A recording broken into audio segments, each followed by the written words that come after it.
সুপ্রিয় দর্শক মণ্ডলী, আপনাদের সকলকে স্বাগত জানাচ্ছি আরসিটিভি আয়োজিত ডক্টর স্টক অনুষ্ঠানে। আপনাদের সাথে আছি আমি ডাক্তার তিথি সরকার। আজকে আমরা কথা বলবো ইনক্রিজ ফ্রিকোয়েন্সি অফ মিকচুরেশন নিয়ে তথা ঘন ঘন প্রস্রাব নিয়ে।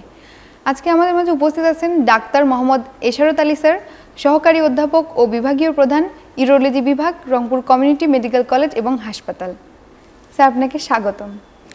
ধন্যবাদ ডাক্তার তিথি, সেই সাথে ধন্যবাদ আরসিটিভিকে আমাকে ডক্টর স্টক অনুষ্ঠানে আমন্ত্রণ জানানোর জন্য। স্যার, কেমন আছেন? আলহামদুলিল্লাহ ভালো। স্যার, আজকে আপনার কাছে প্রথমেই জেনে নিতে চাই ঘন ঘন প্রস্রাব মানে বলতে কি বোঝায়, বা ঠিক কতবার প্রস্রাব হলে আমরা তাকে ঘন ঘন প্রস্রাব হওয়া বলবো? ধন্যবাদ ডাক্তার তিথি, একটি গুরুত্বপূর্ণ কোশ্চিন যে কতবার প্রস্রাব করলে ঘন ঘন প্রস্রাব আমরা বলবো। আসলে এটা একটা সাবজেক্টিভ বিষয়। যেমন ধরুন, একজন সারাদিনে আগে 5 থেকে 6 বার প্রস্রাব করতো, এরপরে হলো তার কোনো একটা অসুখের কারণে 8-10 বার অথবা এরও অধিক পরিমাণে প্রস্রাব যদি করে, তখন আমরা বলি ঘন ঘন প্রস্রাব হওয়া। তার মানে বিষয়টা হলো সাবজেক্টিভ। এটা তার একটা নিজস্ব হলো অসুবিধা, যখন সে মনে করে যে প্রস্রাব করে সে হলো যেরকম তৃপ্তি পাওয়া, যে প্রস্রাব করার পরে আমার প্রস্রাব সম্পূর্ণভাবে শেষ হওয়ার পরে যে একটা তৃপ্তি পাওয়া, যে প্রস্রাব সম্পূর্ণ শেষ হয়ে গেছে, এরকম যদি কারো ফিলিংস না আসে এবং সে যদি মনে করে যে আমি অনেকবার প্রস্রাব করতে যাচ্ছি, সেটাকে আমরা বলবো ঘন ঘন প্রস্রাব হওয়া। ধন্যবাদ স্যার। স্যার, কি কি কারণে ঘন ঘন প্রস্রাব হয়ে থাকে? ধন্যবাদ ডাক্তার তিথি। ঘন ঘন প্রস্রাব হওয়ার অনেকগুলি কারণ আছে।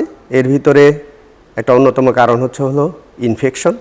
যদি ইনফেকশন হয় তাহলে মানুষের ঘন ঘন প্রস্রাব হয়, এবং সেই সাথে প্রস্রাব ইনকমপ্লিট ভয়েডিং, যেটাকে আমরা বলি, প্রস্রাব করার পরেও মনে হবে প্রস্রাব শেষ হলো না, এবং সেই সাথে প্রস্রাবে জ্বালা পোড়া হবে।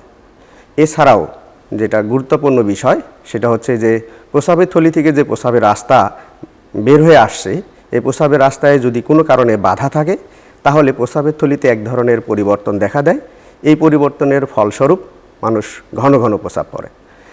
যেমন প্রস্রাবের রাস্তায় যদি প্রস্রাবের রাস্তা সরু হয়ে যায়, অথবা প্রস্রাবের রাস্তায় কোনো মাংস বৃদ্ধি পায়, আমরা যেটাকে বলি প্রস্টেট গ্রন্থি বড় হয়ে যায়, অথবা প্রস্রাবের রাস্তার মাথায়, যেটাকে আমরা ব্লাডার নেক বলি, সেইখানে যদি মাংসপেশি ফুলে যায়, সেই ক্ষেত্রেও হলো ঘন ঘন প্রস্রাব হয়।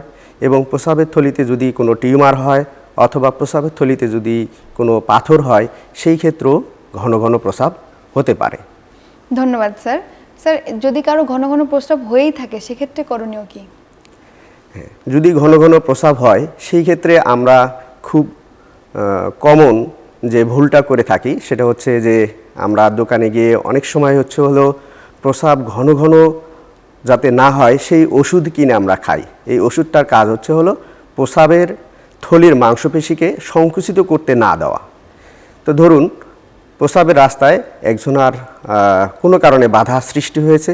এটা হতে পারে প্রস্রাবের রাস্তা শুরু হওয়ার কারণে, অথবা প্রস্টেট গ্রন্থি বড় হওয়ার কারণে, অথবা হলো প্রস্রাবের রাস্তার একদম শেষের দিকে মাংসপেশি ফুলে যাওয়ার কারণে।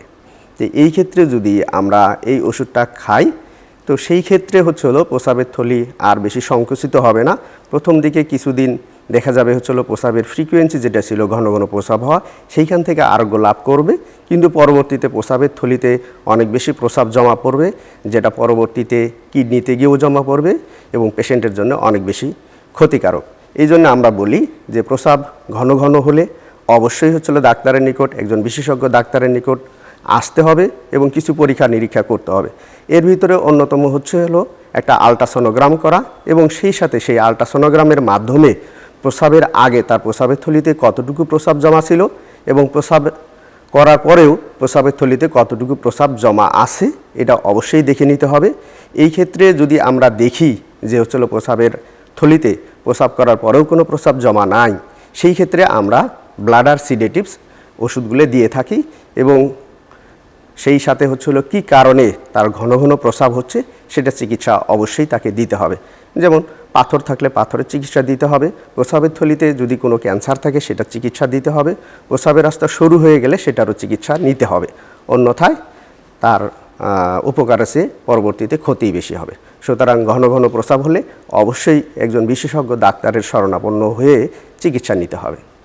ধন্যবাদ স্যার, আপনার মূল্যবান সময় এবং উপদেশ দিয়ে আরসিটিভির পাশে থাকার জন্য। ধন্যবাদ ডাক্তার তিথি, এবং ধন্যবাদ আরসিটিভিকে আমাকে ডক্টর স্টক অনুষ্ঠানে আমন্ত্রণ জানানোর জন্য। সুপ্রিয় দর্শক মণ্ডলী, দেখতে দেখতে চলে এসেছি অনুষ্ঠানের একদম শেষ পর্যায়ে। আশা করছি আজকের এই আলোচনা আপনাদের অনেক উপকারে আসবে। সুস্থ থাকবেন, ভালো থাকবেন, আরসিটিভির সাথেই থাকবেন। ধন্যবাদ। Rangpur Community Medical College Hospital, for health, for education.